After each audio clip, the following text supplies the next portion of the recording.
I need to specify because Americans are watching and they deal with absolutes. We're not dealing with absolutes here. We're dealing with averages. So if we're going to be talking about furries, I'm not talking about every single furry.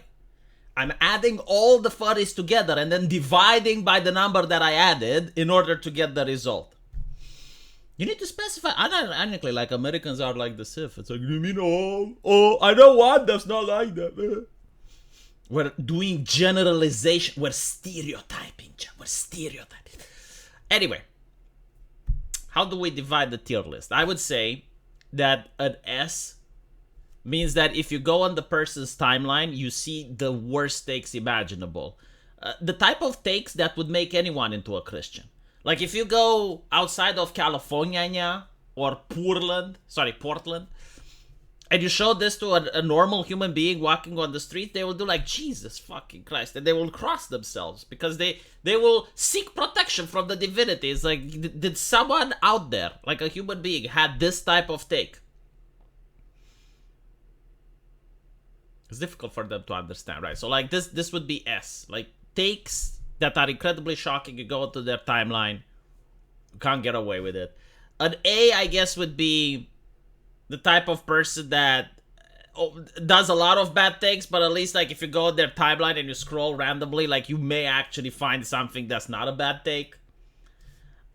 B, I would say like a person that occasionally has bad takes, and C is like a completely normal individual, right?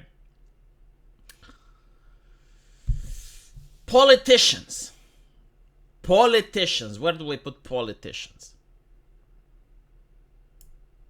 They usually have like PR teams, and they make sure that they don't say things that are very outrageous. Besides like a couple of politicians, like fringe groups, like extremists, radicals, most politicians, believe it or not, aren't that bad on Twitter. But again, as I say, we're not dealing with all the absolutes. Like we're doing the averages. On average, if you go to a random politician, whether it's left or right, he's not going to say crazy shit. Comic book writers. Oof. Comic book writers are an A. They used to be an S. Like this was actually a hard decision.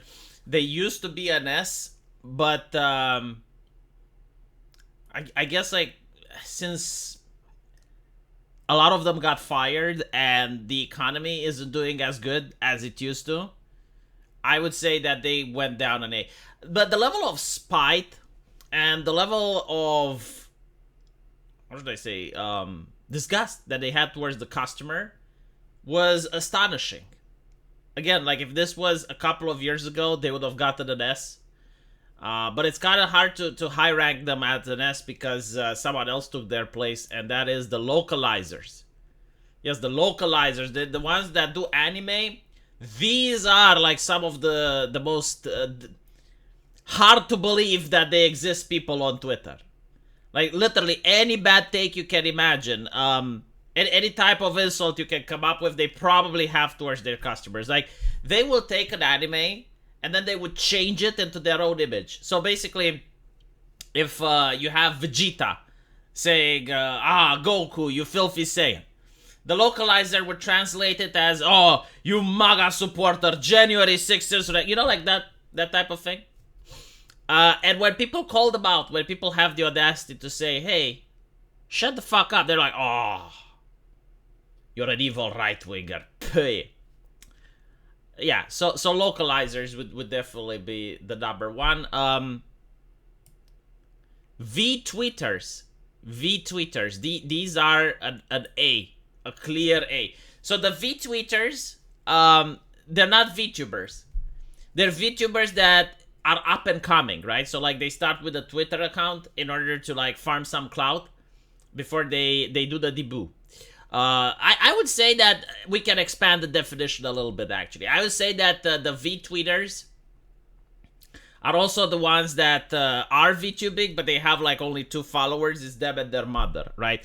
Now, the problem with the V-tweeters is that they would have more followers if they would actually put the effort into maintaining their business and creating a wholesome persona. But the V-Twitter is a very spiteful individual. They usually say, like, we as a community, we. Like, the moment you hear the word we on Twitter, run away. Like, that person is trying to impose its will upon you, okay? Like, we as a... No, shut the fuck up, right? Like, when you manage to get at least 10,000 subscribers, then you can actually consider that you're part of the community and maybe you have a tiny say in it.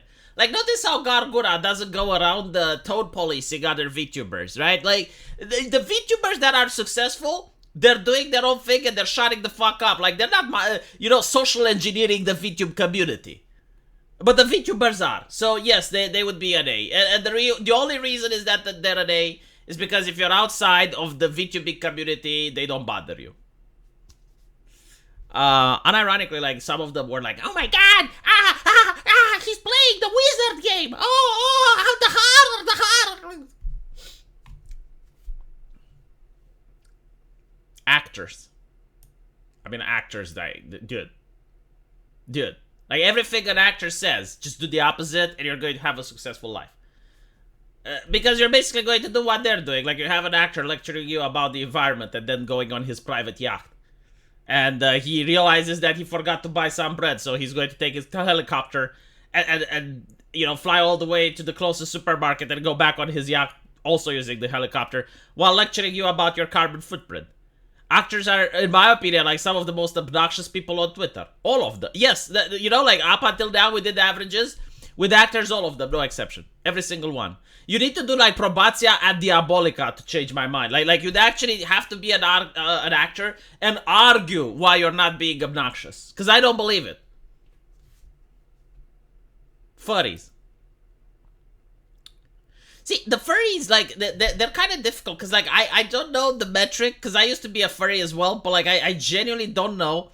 The thing is, like, I have seen furries waging a jihad against pornography recently. No, I'm not kidding. Like, it's happening, right? So, like, if you have anything that caters to the cisgender white man, a furry will be there and be like, oh my god, you cooler. Oh, go touch grass. Oh, disgusting. Oh, yeah, a picture of boobies on Twitter. Oh, horrible. And then you go onto their timeline, because you're, like, curious. It's like, okay, well, like, how does a Twitter account need to look like? And it's very similar to the localizers. You feel like crossing yourself when you go to their timeline, like furry diaper thingy, vore, like all that shit. And unironically, they believe they have the moral high ground to shame you. It's like every time you post a sexy anime girl on Twitter, you hear the sounds of broken windows because the furries are lobbing stones from their glass houses.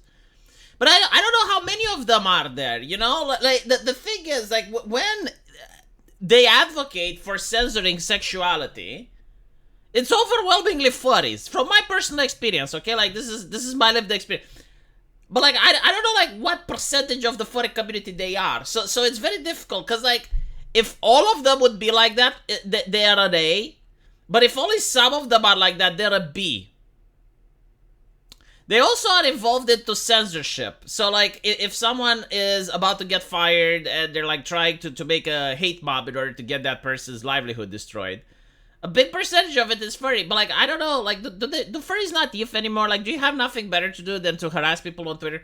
I'll put them on a B. Just because, like, I used to be one. So I have hope in the fandom. Like, I still believe that there may be some humanity left in there and common sense. And they'll be like, okay, well, if we're into this shit, maybe we shouldn't shame other people for being into vanilla.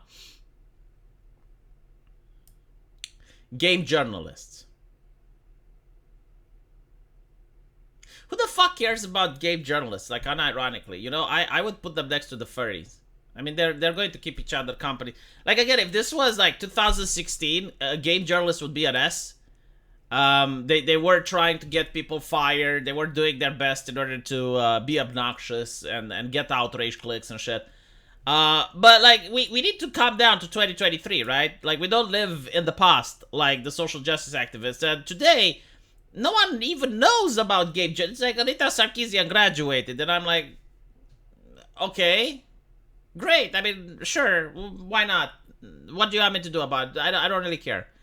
Like, I can't even name you. Like, there used to be a time when I could name you, like, Ben Kuchera, And then, like today, that there was another one. Patricia Hernandez graduated. Then I'm like, who the fuck cares? Like, unironically, I don't give a shit. I don't give a shit. It's like, it is what it is, I suppose. But like, no one reads them anymore. No one cares. So it's difficult for me to even make an assessment because I don't go into their timeline. But like, this is my take. And between Hollywood actors and localizers, I would say localizers gets definitely to be the first. Like they are the most obnoxious, and I think it's because of how insignificant they are compared to the level of self-importance they have. Like that definitely has factored in. Let me know what you guys think, and if you want, I'll probably make a larger tier list next time. But I just had to get this off my chest. Take care.